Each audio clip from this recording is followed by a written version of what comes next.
Ya, kita lihat ciri-cirinya dulu. Ini dulu pernah kita bahas sekilas ketika kita membahas self-love, cinta diri. Nah, malam hari ini lawannya, self-hatred. Orang yang benci diri itu punya beberapa ciri khusus. Yang pertama, selalu melihat negatifnya dirinya. Pokoknya diriku itu apalah wis pokoknya. Sudah tidak ada nilainya. Padahal ada pinternya loh diri ini, tapi kamu lihat wajah, wah wajah saya itu jelek. Sing ditonton itu terus. Padahal kamu geser sedikit loh, di balik wajahmu ada otak yang cerdas loh. Oh, kamu tidak bangga, kamu kok sibuk dengan wajah saja. Padahal mungkin wajahmu hanya sempurna sih, cuma ada jerawatnya saja 3 atau 4 itu. Tapi yo kamu sibuk lihat jerawat itu saja. Lupa banyak nikmatnya Allah yang lain loh di sekujur tubuhmu. Tapi kamu hanya lihat itu. Hidupmu perfect, sempurna. Kurangnya cuma 1, belum punya pasangan, itu saja. Tapi itu kamu koyo-koyo wis arep mlebu neraka itu. Waduh, beratnya hidupku. Mau cuma itu saja. Jadi selalu melihat negatifnya diri. Itu ciri-ciri self-hatred. Yang kedua, biasanya terus membandingkan diri dengan yang lain, melihat di yang lain sisi positifnya, yang dalam dirimu sisi negatifnya. Sehingga terus muncul iri atau muncul dengki. Enak ya temanku itu males kuliah tapi nilainya bagus-bagus. Kamu bandingkan. Saya juga males sebenarnya tapi nilaiku kok jelek ya. Misalnya. Kamu bandingkan dirimu dengan teman. Hidup selalu dalam perbandingan. Orang Jawa punya pepatah urip itu wang sinawang. Saling melihat. Kita selalu saja melihat yang lain lebih dari kita. IP-mu paling tinggi, tapi lihat temanmu, enak ya teman-teman itu bisa ngobrol asik, bisa hidup santai, saya kok enggak bisa ya. Nah, ini golongannya self-hatred. Kamu banding-bandingkan terus. Jadi, ojo dibanding-banding ke. Kama kola. Lagu dangdut. Baik. Yang ketiga, tidak percaya diri. Tidak pede. Jadi kamu merasa tidak bisa apa-apa, padahal banyak kebisaanmu. Pokoknya bahasa sederhananya minder. Disuruh apa-apa minder, padahal bisa. Sehingga kadang-kadang ya ketika ketemu momennya yang kamu harus menunjukkan kemampuanmu, akhirnya kamu gugup. Jadinya tidak maksimal. Begitu tidak maksimal, kamu lihat dirimu tambah rendah lagi. Tiba-tiba disuruh ngaji di depan orang banyak. Padahal kamu bisa kok ngaji, itu sudah lancar. Tapi begitu karena kamu minder, akhirnya tidak maksimal. Keluarnya sering salah diingetin orang. Terus kamu tambah drop, tambah minder. Ini hatred mindset, self-hatred mindset. Karena kamu tidak percaya diri, akhirnya kamu tidak maksimal. Ketika kamu tidak maksimal, hasilnya tidak bagus. Ketika hasilnya tidak bagus, kamu tambah benci dirimu sendiri. Oke. Padahal kamu jago loh, padahal kamu hebat loh. Misalnya kamu nembak orang lain, nembak pasanganmu mesti langsung diterima. Tapi karena kamu tidak pede, nembaknya ragu-ragu. Akhirnya ditolak. Kamu terus tambah tidak pede lagi. Nah, ini self-hatred.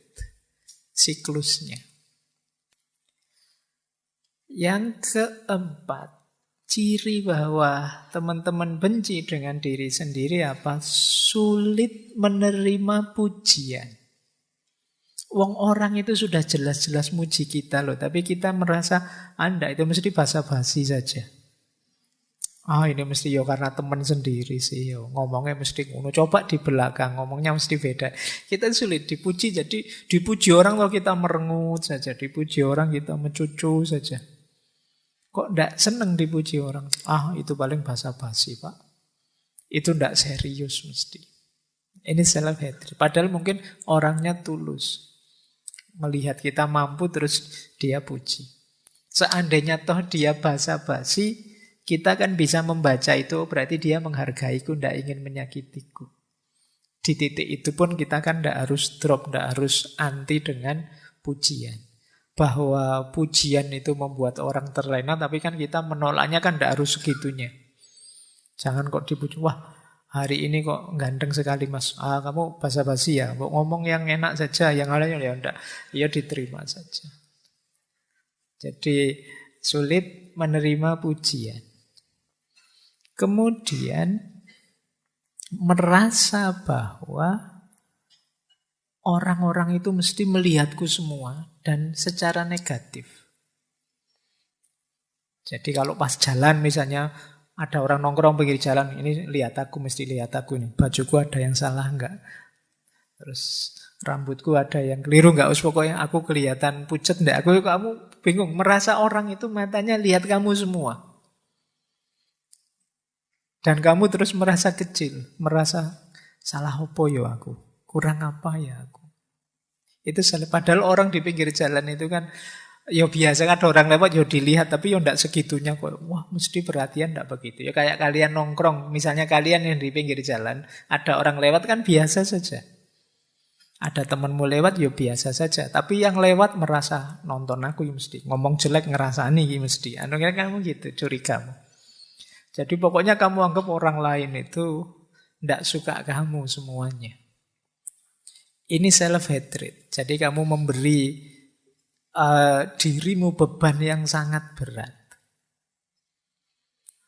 Tadi dipuji merasa tidak nyaman, apalagi dikritik. Habis sudah. Kalau ada yang kritik itu langit runtuh sudah bagi orang ini. Padahal mungkin kritiknya simpel saja.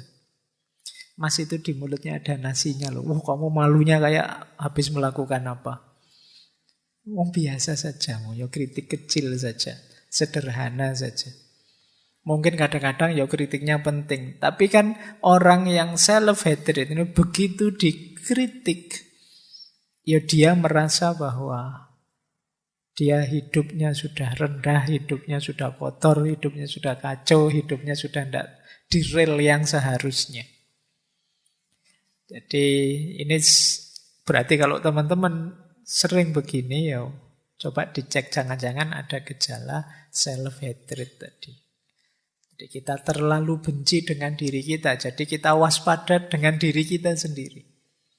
Begitu ada orang kritik kita merasa wah ini aku jelek ini. Padahal mungkin kritiknya itu hanya bagian tertentu dari diri kita. Mungkin baju kita, mungkin kritik potongan rambut kita atau ngeritik wajah kita yang pucat karena jarang tidur. Tapi kita merasa diserang semua aspek diri kita.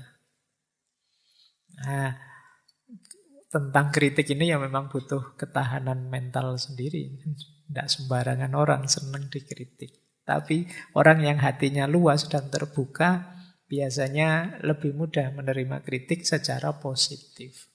Tapi orang-orang yang self-hatred ini, yang benci dirinya itu biasanya panik kalau dikritik. Kalau teman-teman kok misalnya posting apa di medsos, terus dikritik orang, kok teman-teman langsung panik? Itu jangan-jangan ada gejala ini. Padahal ya biasa saja orang, apalagi di medsos. Kadang di medsos itu ya ngeritiknya iseng saja. Ini kok isinya muji-muji semuanya, tak tambahi kritikan yang misuh-misuh lah sekali-sekali. Padahal itu iseng saja dan kamu nanggapinnya serius. Kamu tidak bisa tidur gara-gara satu komen itu, padahal 100 komen positif. Hanya satu komen yang negatif, kamu terus tidak bisa tidur. Wah, ini harus diperbaiki lagi, ini harus diubah. Akhirnya kamu ubah. Dan terbalik akhirnya, yang muji satu, yang 100 tidak suka. Gara-gara kamu mudah panik. Nah, itu jangan-jangan kita agak self-hatred. Benci dengan diri kita sendiri sehingga salah kecil satu saja kita anggap salah banyak yang besar. Kemudian ada lagi anggapan bahwa aku tidak bisa berhubungan dengan orang lain. Kalau dekat dengan orang lain, jangan-jangan orang lain susah karena aku. Aku tidak betah dekat dengan orang lain.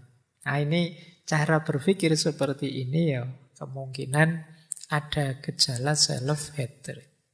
Benci dengan diri kita sendiri, kita menilai diri kita terlalu rendah. Ini mirip minggu lalu ketika orang agak antisosial. Kalau bergaul, adaptasinya lama. Dia menganggap dirinya susah nyambung dengan orang lain. Ini self-hatred mindset.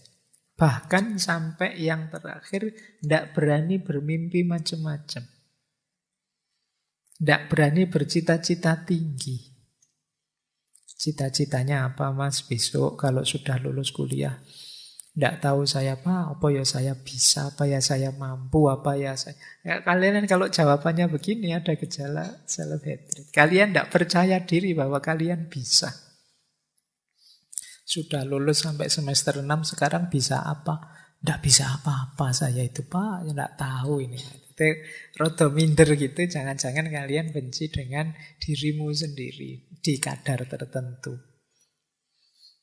Padahal ya kamu bisa, ya sedikit-sedikit saya bisa lah Pak filsafat, meskipun tidak terlalu dalam, tapi ya ngerti lah saya. Nah itu masih mending, tapi kan banyak orang, saya tidak tahu mungkin ada efek dari gaya orang timur yang lebih suka tawaduk. Jadi gayamu kayak tawaduk padahal sebenarnya minder. Jadi tidak percaya diri. Nah ini coba kalian renungi ya. Ini ciri-cirinya saja biar lebih paham pengantar untuk self-hatred mindset. Coba perhatikan lebih luas. Ini kalimat, kata-kata yang sering kalian sampaikan untuk dirimu sendiri. Kalau kalian benci aku dengan diriku, itu kemungkinan self-hatred. Aku itu loh sudah niat poso Senin Kemis, kok ya setiap kali hari Senin pura-pura lupa sarapan itu loh. Benci aku dengan diriku. Sudah niat sholat tahajud mau tak istiqomai, sudah niat mau rajin sedekah, sudah niat baikku banyak kok tidak ada yang jalan. Benci aku dengan diriku. Nah, sudah niat mau banyak baca, belakangan ini banyak belajar kok tidak jadi. Buka HP niatnya mau ngaji kok ya jadi TikTokan misalnya. Wah, benci aku dengan diriku. Nah, ya kalau banyak-banyak itu ya bisa bikin self-hatred mindset tadi. Jadi, lama-lama kalian tidak sadar yang paling kalian benci di dunia ini ternyata dirimu sendiri. Saking seringnya kamu membenci dirimu yang tidak cocok dengan ideal yang kalian tetapkan. Atau yang nomor 2 itu. Ini sering dikatakan orang yang baru putus cinta. Aku tidak membencimu karena engkau tidak cinta padaku, tapi aku membenci diriku yang masih saja mencintaimu. Itu kan ini kalimatnya orang yang baru diputus kan banyak yang seperti ini. Ya, engkau tidak mencintaiku hakmu, tapi kok aku tidak bisa ya. Ini kan gaya stoik kan gini. Aku tidak bisa benci kamu yang tidak cinta lagi padaku karena itu di luar kontrolku. Tapi kok aku tidak bisa ngontrol hatiku biar menghilangkan cintaku padamu. Benci aku pada diriku ini. Kalimat ini menunjukkan self-hatred tadi. Jadi pokoknya aku itu jelek. Karena tidak bisa menghilangkan cinta padamu. Atau lebih netral. Tadi kan untuk cinta misalnya, aku benci orang yang mengingkari janji. Misalnya ada temanmu utang atau temanmu pinjam apa, tidak kembali-kembali atau mengingkari janji. Namun aku lebih benci diriku yang mudah sekali dibohongi. Itu kan sering kita bikin ini. Mungkin muncul karena kita minder, kita takut, kita tidak berani mengekspresikan diri, bilang terang-terangan, aku tidak suka kamu bohong padaku. Tidak berani bilang gitu, cuma bilangnya, aku tidak suka dibohongi, tapi aku lebih tidak suka lagi diriku yang mudah sekali dibohongi. Nah, gaya-gaya kayak gini kan sering kita pakai dalam pergaulan. Selalu menyalahkan diri sendiri. Bukan salah siapa-siapa, ini salahku semua. Selalu yang disalahkan dirinya, padahal jelas-jelas temennya yang salah. Sandalmu dibawa lari, ndak kembali. Bukumu dipinjem, ndak kembali. Memang salahku. Kok yo tak pinjemin saja. Pokoknya sing salah dirimu. Yang salah temenmu, pinjem ndak dikembalikan. Yang disalahkan dirimu. Ini kalau ndak hati-hati terakumulasi jadi self-hatred. Kamu memandang dirimu sangat kecil. Ada lagi yang bilang misalnya, tidak ada lagi orang yang peduli padaku. Nah, ini juga self-hatred. Dua yang terakhir ini agak tricky maknanya, tapi kalau tidak hati-hati juga jatuhnya bisa self-hatred. Aku kan bukan orang penting. Tidak ada aku toh ya semuanya jalan. Aku tidak hadir juga tidak apa-apa kok. Yang lain banyak yang bisa kok. Ini harus hati-hati. Bisa saja jatuhnya mengecilkan diri sendiri. Siapalah aku. Misalnya kalian mau ngaji ini, saya tidak datang juga sudah banyak yang datang kok. Dan juga tidak ada yang peduli saya yang datang apa enggak. Loh, bahwa kamu tidak bisa datang tidak apa-apa, tapi tidak usah pakai kalimat yang mengecilkan dirimu. Ngapain? Mbok ya sekali-sekali agak pede, kalau saya nggak datang tidak rame ngajinya. Karena yang biasa rame aku, yang lain tawaduk semua misalnya. Nah ini biasa saja berpikir tidak harus sambil mengecilkan dirimu. Ya wajarlah sekali-sekali kamu tidak hadir ngaji misalnya. Tapi tidak harus dengan mikir, aku tidak datang pun acara tetap lancar kok. Tidak ada aku pun jalan kok. Tidak. Jadi pakai diksi yang lebih positif saja. Atau yang terakhir itu hati-hati juga, itu agak trik. Agak trik itu maksudnya maknanya benar. Tapi kalau kita maknai sebagai mengecilkan diri, ya bisa melahirkan self-hatred tadi. Misalnya, kalau ada orang menghinamu, sadarilah bahwa sebenarnya hinaan itu tidak berarti. Dia hanya tahu sedikit tentangmu. Engkau yang lebih tahu betapa lebih banyak kejelekanmu. Hanya saja aibmu ditutupi oleh Allah. Kan begitu banyak. Ini bagus kalimat ini, kesadaran betapa Allah itu sayang dengan kita, menutupi aib-aib kita. Tapi kalau dimaknai sebagai mengecilkan diri, bahwa aku itu cuek, aku itu jahat, aku itu buruknya luar biasa, ini nanti bisa melahirkan self-hatred. Orang yang tidak bersyukur. Jadi ini kan kalimat yang sehari-hari sering kita pakai.